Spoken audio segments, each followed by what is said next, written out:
ओम शांति। बाबा ने बहुत मीठा, बहुत सुंदर वरदान दिया है हमें कि हम बच्चे लॉ मेकर हैं। हम पूरे कल्प का विधान अभी बना रहे हैं अपने कर्मों से। और बाबा ने कहा जिन बच्चों को ऐसा अटेंशन रहता है कि हमारा एक एक कर्म अगले कल्प का विधान बना रहा है, तो वो बच्चे अपने कर्मों पर बहुत अटेंशन रखकर और श्रेष्ठ कर्म करते हैं। ठीक है ना। आज बाबा ने कहा इस समय आप संगम युगी श्रेष्ठ आत्माओं का हर श्रेष्ठ कर्म सारे कल्प के लिए विधान बन रहा है। तो स्वयं को विधान के रचयिता समझकर हर कर्म करो। इससे अलबेलापन स्वतः ही समाप्त हो जाएगा। संगम युग पर हम विधान के रचयिता जिम्मेवार आत्मा है। इस निश्चय से हर कर्म करो तो यथार्थ विधि से किए हुए कर्म की संपूर्ण सिद्धि अवश्य प्राप्त होगी। तो बाबा ने बताया हमें डबल बेनिफिट होगा। एक तो अभी हम विधिवत कर्म करेंगे तो सिद्धि मिलेगी, दूसरा हमारे किए हुए कर्मों से सारे कल्प का विधान तैयार होगा। अब ये जो वरदान का एक्सप्लेनेशन है वो बहुत लंबा है, लेकिन आज मैं शुरुआत करूंगी आज की मुरली में। बाबा ने हमें ऐसे कौन से कर्म सिखाए हैं जिससे आने वाली दुनिया का विधान बन रहा है ना। हम पहले इस पर समझेंगे। अब आप देखो, सबसे इंटरेस्टिंग बात क्या है कि सृष्टि चक्र गोल घूमता है, राइट। तो जब सब कुछ पुनरावृत्त होता है, रिपीट होता है, तो ये तय करना बहुत मुश्किल हो जाता है कॉज कौन सा है और इफेक्ट कौन सा है ना। तो जैसे अभी बाबा आते हैं, तो बाबा जब हमें मुरली सुनाते हैं तो कभी कभी बाबा हमें कहते हैं कि तुम 2500 वर्ष से वेद शास्त्र पढ़ते आए हो, सुनते आए हो, मैं तुम्हें उसका सार समझा रहा हूं। ठीक है। और कभी कभी बाबा हमें कहते हैं कि तुम जो अभी सुन रहे हो उसके वेद शास्त्र बनेंगे, है ना। दोनों बातें बाबा कहते हैं। पहली बात बाबा कहते हैं कि जो तुम सुनते आए हो मैं उस पे एक्सप्लेन कर रहा हूं, उसका सार समझा रहा हूं। और फिर बाबा हमें ये भी कहते हैं जो तुम अभी सुन रहे हो ना, उसके फिर यादगार शास्त्र के रूप में बनेंगे। ये दोनों बातें सुनी है ना। अब ज्ञान में जो अभी हम करते हैं उसके आधार से भक्ति होती है या भक्ति के फल के आधार से ज्ञान मिलता है, ये दोनों बातें है ना राउंड एंड राउंड चलती हैं। क्यों? क्योंकि सृष्टि चक्र रिपीट होता है। इस सृष्टि चक्र की सुंदर बात यही है कि हर कॉज एक इफेक्ट देता है और हर इफेक्ट एक कॉज बनता है। इस सृष्टि चक्र का नियम है last effect is first cause. जो पिछली बार का जो परिणाम है वो अभी का कारण बनता है, और अभी का जो कर्म है वो अगली बार का अगले कर्म का कारण बनता है। तो इसी रूप से सृष्टि चक्र चलता है। तो बाबा आज हमें मुरली में कहते हैं कि तुम जो अभी कर रहे हो उससे आगे के कल्प का पूरा विधान बन रहा है। किस रूप से सतयुग में कर्म होंगे, भक्ति में क्या होगा, उस सब की नींव अभी डल रही है। तो आज हम उस लाइट में इस बात को समझेंगे। अब बाबा हमें अभी क्या सिखा रहे हैं आज की मुरली अनुसार, जो अगले कल्प की नींव बन रहा है। आज पहली चीज जो बाबा हमें सिखाते हैं वो है अर्थ सहित कर्म। अर्थ में स्थित होके कर्म करना। बाबा ने हमें आज मुरली में अंडरलाइन करवाया कि दुनिया में नमस्ते कहते हैं, जवाब उसका नमस्ते आता है, लेकिन नमस्ते में स्थित होकर नमस्ते नहीं करते, है ना। नमस्ते का अर्थ क्या होता है? मैं आत्मा तुम्हें नमन कर रही हूं। तो क्या हम किसी को नमस्ते करते हैं तो नमन कर रही हूं इस भावना से करते हैं, है ना। ऐसे ही चलते फिरते नमस्ते कह देते। तो बाबा हमें आज ये अंडरलाइन करा रहे हैं कि हर कर्म अर्थ सहित करो। इसमें दो बातें बाबा हमें कहते हैं। पहली बात, रिगार्ड देने के लिए एक तो जो अंदर है वही मुख पर हो, स्थिति में स्थित होकर ओम शांति कहना। और फिर बाबा कहते हैं किसी से मिलो तो ओम शांति कहो। ओम शांति कहना मतलब मैं आत्मा शांत स्वरूप हूं। जब हम ओम शांति कहते हैं तो ये एक सत्य वचन है ना।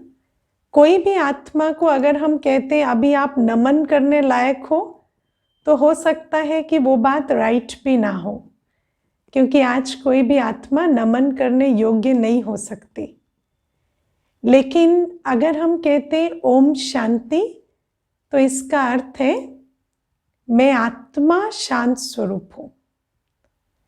देह अभिमान में शांत स्वरूप नहीं हूं, मैं आत्मा शांत स्वरूप हूं।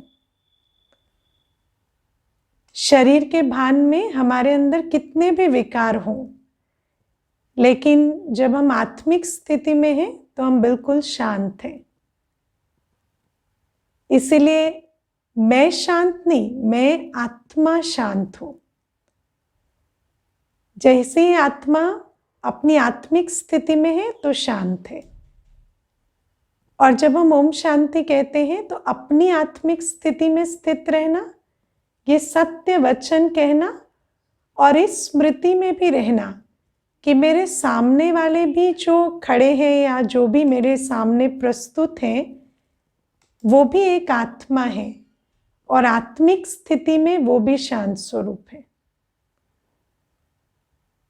तो बाबा कहते हैं कि जब हम वचन बोलते हैं तो वचन भी यथार्थ हो और जो हमारी स्थिति है वो भी उस वचन के अनुकूल हो। अर्थ में स्थित होकर हम ये मुख से बोले और अपनी दृष्टि भी ऐसी रखें कि ये जो सामने है ये देह नहीं आत्मा है, लेकिन शांत स्वरूप है ना। आत्मा है और शांत स्वरूप है, इस स्मृति में हम रहें।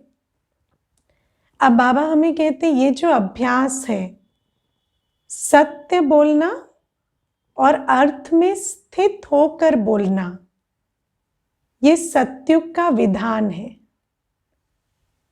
सतयुग में हर आत्मा एक तो उसकी मनसा वाचा कर्मणा एक होगी, उसका हर बोल अर्थ सहित होगा, अर्थ में स्थित होकर होगा। और दूसरा, उसके मुख से जो भी बोल निकलेंगे वो यथार्थ होंगे। ठीक है, कुछ दिल रखने के लिए ऐसे ही नहीं बोलेंगे। जो भी बात बोलेंगे वो रूहानी सत्य से जुड़ी हुई होगी। तो ये है विधान बनाना सतयुग का। दूसरी बात आज बाबा हमें जो सिखाते हैं वो है रिगार्ड, है ना। रिगार्ड रखना, आत्मा का आत्मा के लिए रिगार्ड। बाबा कहते हैं जब हम किसी से भी मिलते हैं तो हर आत्मा के लिए हमारे अंदर रिगार्ड होना चाहिए। और रिगार्ड का जो बेसिस है, फाउंडेशन है, वो कोई भी और वस्तु, कोई भी और उसका पद, पोजीशन या उनसे हमें क्या मिलता है, वो नहीं। रिगार्ड का फाउंडेशन क्या है कि मैं एक आत्मा हूँ, शांत स्वरूप हूँ, ये एक आत्मा है, शांत स्वरूप है। इसको बाबा ने आज रिगार्ड का फाउंडेशन बताया। और आप देखो सतयुग में हमारे अंदर ये रूहानी रिगार्ड होता है, रूहानी संबंध है ना, जिसका बॉडी से कोई लेना देना नहीं है। इसलिए रिगार्ड नहीं है कि ये मेरे माता पिता हैं, भाई बंधु हैं, सखा हैं। रिगार्ड इसलिए है कि ये एक आत्मा है। हर आत्मा का हर आत्मा के लिए रिगार्ड, वो जो सतयुग का विधान है वो बाबा अभी बनवा रहे हैं इस रिगार्ड की विधि से। समझ आ रही है बात, है ना? तो बाबा हमें ये जो रूहानी संबंध, रूहानी रिगार्ड, ये अभी सिखा रहे हैं। मैं आज इस बात पर विचार कर रही थी कि सतयुग में हमारी आयु 150 वर्ष होगी और त्रेता युग में लगभग 125 वर्ष। मान लो किसी का विवाह 40 या 50 वर्ष की आयु में भी होगा, है ना? तो 75, 80, 85 वर्ष एक या 100 वर्ष एक साथ रहेंगे। ठीक है, 100 वर्ष एक आत्मा के साथ रहेंगे। एक माता पिता के साथ हम कितने, लगभग 130 वर्ष रहेंगे। ठीक है ना? तो ये जो इतने लंबे संबंध, क्या हमें इतने लंबे संबंध निभाने का संस्कार है? आज हम जिस युग में रह रहे हैं, यहाँ पर संबंधों के लिए कहा जाता है कि 7 वर्ष में एक आत्मा दूसरी आत्मा से तंग हो जाती है ना? और इवन जो डिवोर्स रेट वगैरह देखते हैं तो पता लगता है कि विवाह में वो 6-7 वर्ष से ज़्यादा सुखमय संबंध नहीं बन पा रहे हैं, प्यार से, रिगार्ड से एक दूसरे के साथ नहीं चल पा रहे। तो हम विचार करें कि हमारा जो ये संस्कार है, इसके साथ हम इतने लंबे संबंधों में कैसे रहेंगे? तो बाबा हमें इस समय पर वो सब कुछ सिखा रहे हैं जो हमें आने वाली दुनिया के लिए आवश्यक होगा। इसीलिए बाबा हमें आज क्या सिखाते हैं? निश्चय के आधार से संबंध, है ना? जैसे बाबा हमें सारे संस्कार किसके संदर्भ में बनाना सिखा रहे हैं? बाप के संदर्भ में और ब्राह्मण परिवार के संदर्भ में। तो बाबा हमें एक बहुत सुंदर विधि सिखा रहे हैं कि बाबा के साथ संबंध निभाना। और बाबा कहते हैं कि इस संगम युग की आदि से लेकर अंत तक बाबा के साथ अटूट संबंध, एकरस संबंध, निरंतर याद। और जब ऐसी निरंतर याद होगी उस विदेही के साथ, ऐसा अटूट संबंध होगा उस विदेही के साथ, जो आत्मा हमें, अगर बाबा हमें ये कहे कि आज आपके आसपास जो आत्माएं हैं उनके साथ वो संस्कार बनाओ, तो बहुत मुश्किल हो जाएगी ना, क्योंकि वो जो आत्माएं हैं वो तो धोखा भी देती हैं, पतित भी हैं, उनकी चलन भी एक रस नहीं रहती। तो इसीलिए बाबा कहते हैं वो जो संस्कार तुम्हें वहां चाहिए वो तुम क्रिएट कैसे करोगे? तो तुम्हें मैं मिला हूं। मैं तो पवित्रता का सागर हूं, शांति का सागर हूं, प्रेम का सागर हूं, और देवताएं भी परफेक्ट होंगे। तो तुम्हें अगले कल्प में देवताओं के साथ रहना है, चलना है, तो तुम अभी परमात्मा के साथ रहना चलना सीखो, है ना। वो जो निश्चय है, ट्रस्ट है, बाबा के साथ ट्रस्ट बिल्डिंग, बाबा के साथ आंख बंद कर कर श्रीमत पर चलना, बाबा के साथ संपूर्ण समर्पण। जब हम इस प्रकार के संस्कार अभी बनाएंगे, तब तो हम दैवी राजधानी में ऐसे रूहानी, ऐसे ट्रस्ट बेस्ड, ऐसे संबंध जिनमें कोई स्वार्थ नहीं है, कोई लोभ नहीं है, कोई मोह नहीं है, ऐसे संबंध हम वहाँ कैसे बनाएंगे अगर हम अभी बाबा के साथ वो संबंध नहीं बनाएंगे। तो बाबा हमें ये सारी विधि सिखा रहे हैं, पवित्रता की विधि जो कल सतयुग का विधान बनेगी। पवित्र खाना, पवित्र उठना सोना, पवित्र जीवन, ये जो पवित्रता की धारणा है, ये सतयुग में हमारी मेन धारणा है। तो बाबा हमें कहते उसका भी विधान यहाँ तय हो रहा है। यहाँ पर जो मैं तुम्हें विधि सिखा रहा हूँ वो कल का विधान बन जाएगी।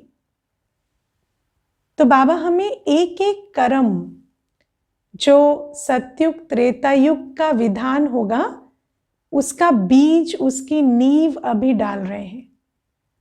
और बाबा हमें कहते हैं कि अभी जैसे तुम जीवन में चल रहे हो, संबंधों में आ रहे हो, शरीर में हो, लेकिन इसी शरीर के साथ, संबंधों के साथ और वही दिन के समय के साथ तुम सतयुग में जिस तरह से ऑपरेट करोगे वो तुम्हारी यथार्थ विधि है। वो यथार्थ विधि मैं अभी इंट्रोड्यूस कर रहा हूँ। अभी जो भी तुम कर रहे हो ना वो अयथार्थ हो गया है, पतित हो गया है। तो बाबा हमें एक एक कर्म सिखा रहे हैं। और जब हम कोई भी कर्म करते हैं तो बाबा हमें ये कर्म का महत्व समझाते हैं कि ये जो तुम अभी कर्म कर रहे हो ये सिर्फ एक वो कर्म नहीं है जिससे तुम्हें फल मिलेगा, लेकिन इस कर्म को देखकर दूसरे भी कर्म कर रहे हैं, ये भी याद रखो। और इसी कर्म से अगले कल्प का विधान भी तय हो रहा है, ये भी याद रखो। तो कर्म छोटा सा है, लेकिन एक एक कर्म से कितने बड़ा भाग्य बन रहा है, इसके रिपल इफेक्ट्स कितने हैं, वो तुम हमेशा ध्यान में रखो। बात समझ आ रही है सबके? हाँ, तो बाबा हमें कहते हैं कि एक एक कर्म जो हम अभी कर रहे हैं उसमें बाबा यथार्थता, रूहानियत, सत्यता, पवित्रता, इसको इंट्रोड्यूस करते जा रहे हैं। और फिर आप एक बहुत इंटरेस्टिंग चीज सोचो कि द्वापर युग से जब लॉ, कोर्ट सब कुछ शुरू होगा ना, तो वो जो लॉ बनाने वाले, लॉ को एनफोर्स करने वाले, वो किसकी कसम खिलाएंगे? किसकी कसम खिलाएंगे? भगवान की कसम खिलाएंगे। क्यों? क्योंकि लॉ मेकर भगवान ही है ना। तो उनको ये तो नहीं पता कि भगवान ने कौन से लॉ बनाए, स्पिरिचुअल लॉ का तो उनको ज्ञान नहीं है, लेकिन वो जो अपने रोजमर्रा के चाल चलन के नियम चालान और फाइन के लॉ बनाएंगे उसमें भी वो भगवान की कसम खिलाएंगे। क्योंकि वास्तव में हम नियम पालन के लिए हमेशा भगवान को ही जवाबदेही है। क्योंकि सबसे पहले हम नियम पालन करना कहाँ सीखते हैं? जब बाबा आकर हमें ये आध्यात्मिक नियम सिखाते हैं, स्पिरिचुअलिटी के लॉज सिखाते हैं। तो इसीलिए बाद में भी यादगार रूप में भी भगवान की ही कसम खिलाई जाती है। और फिर बाबा हमें कहते हैं कि भक्ति में भी जितने भी नियम माने जाते हैं, है ना, जैसे आज बाबा ने भोग लगाने की बात की, कि भक्ति में जो भोग लगाते हैं वो जो भोग भी लगाने की विधि कहाँ से शुरू हुई? यहाँ से। अब भक्ति में तो वो खुद ही कमाते हैं, खुद ही भोग लगाते हैं और खुद ही बांट के खाते हैं। लेकिन बाबा कहते कि यहाँ पर प्रैक्टिकली जो यथार्थ भोग की विधि है, क्योंकि संगम युग में हम बच्चे जो कमाई करते हैं वो बाबा का भंडारा कहलाता है ना, बाबा की भंडारी कहलाती है, क्योंकि हमें प्रैक्टिकली बाबा गुण संपन्न शक्ति संपन्न बना रहा है। आज हम अपने वर्क प्लेस में भी, कमाई में भी किस ज्ञान, किस गुण, किस शक्ति के आधार से कमाई कर रहे हैं। आज हम संगम युग में जो बाबा हमारी झोली भर रहे हैं उस आधार से कमाई कर रहे हैं। तो आज प्रैक्टिकल में बाबा हमारी कमाई का आधार है और हम बाबा के भंडारे से खा रहे हैं। और द्वापर युग से ऐसा नहीं होगा कि हम कोई बाबा के भंडारे से खाएंगे, क्योंकि वास्तव में वहाँ तो हम छल कपट पाप हर तरह से कमाई करेंगे। लेकिन फिर भी भोग लगाने की जो प्रथा है वो चली आएगी, क्योंकि भक्ति की रस्म का जो बीज है, यथार्थ बीज, वो अभी डला है और भक्ति उसका म्यूटेशन है ना उसका एक अनरिफाइंड फॉर्म है। तो बाबा हमें कहते हैं कि उसका भी बीज यहाँ डलता है, भोग लगाने का। आप देखो, भगवान से भक्ति में या देवताओं से क्या मांगते हैं? प्रसन्नता मांगते हैं, संतुष्टता मांगते हैं, शक्ति मांगते हैं। क्यों जाते हैं मंदिरों में और प्रसन्नता मांगते हैं, शक्ति मांगते हैं, संतुष्टता मांगते हैं? क्योंकि बाबा कहते हैं कि इस समय पर मैं तुम बच्चों के भंडारे प्रसन्नता, संतुष्टता से, शक्ति से भरता हूँ, और तुम आत्माएं जो सदा प्रसन्न, संतुष्ट और जो ऐसी शक्तिशाली बनती हो, वो आत्माएं अन्य आत्माओं को दान देने के निमित्त बनती हो। इसीलिए भक्ति में भी यादगार रूप में भगवान से और देवताओं से ये चीज़ें मांगते हैं, जिसको आज बाबा ने बताया ना कि तुम जो इस समय कर्म करते हो, खुदाई खिदमतगार बनते हो, क्योंकि बाबा इस समय आत्मा के सर्व भंडारे भर रहे हैं, ज्ञान के, गुणों के, शक्तियों के। और जो बच्चे उस दाता से लेकर सभी आत्माओं की सेवा में इन खजानों को लगाते हैं, उनका पूजन देवात्माओं के रूप में मंदिरों में भक्ति में होता है और उनसे वही चीज़ें मांगी जाती हैं जो इस समय बाबा उनके द्वारा सर्व आत्माओं को दे रहे हैं। तो भक्ति में भी जो विधियां अपनाई जाती हैं उसका फाउंडेशन यही है। और बाबा आज हमें कहते हैं कि जो द्रौपदी को दिखाते हैं कि उन्होंने याचना की तो उनको साड़ियाँ मिली, तो बाबा कहते हैं इस समय पर जब हर आत्मा त्राही त्राही कर रही है, काम विकार की अग्नि में संसार जल रहा है, तो यहाँ पर बाबा हमें पवित्रता की धारणा कराकर 21 जन्म नंगन होने से बचाते हैं। और बाबा कहते हैं इसीलिए भक्ति में फिर प्रोटेक्शन के लिए भगवान को बुलाते हैं और यादगार रूप में लिखते हैं कि भगवान ने आकर साड़ियाँ दी। वास्तव में भगवान कोई साड़ियाँ नहीं देते। भगवान क्या देते हैं? भगवान रक्षा के रूप में पवित्रता की धारणा देते हैं, जिस पवित्रता के धारणा से, उस गहने से आत्मा की सुरक्षा होती है। तो बाबा हमें ये सारे आज रहस्य बता रहे हैं। बाबा कहते आज भी भक्ति में माता गुरु का गायन है। आज माताओं की स्थिति अवस्था कैसी हो गई दुनिया में, लेकिन उसके बाद भी माता गुरु का गायन होता है, क्योंकि इस समय बाबा ने माताओं को गुरु बनाकर आगे किया। बाबा ने कहा कि आज भी एस्ट्रोलॉजी में सूर्य, चांद, सितारों को इतना महत्व देते हैं, है ना, इतनी सितारों की स्थिति को समझते हैं कि उन सितारों की स्थिति इस दुनिया की अवस्था को निर्धारित करती है। लेकिन बाबा कहते उन सितारों से इस दुनिया का भाग्य नहीं बनता, किन सितारों से भाग्य बनता है? तुम हो वो ज्ञान सितारे जिनकी स्थिति से वास्तव में इस दुनिया की अवस्था निर्धारित होती है।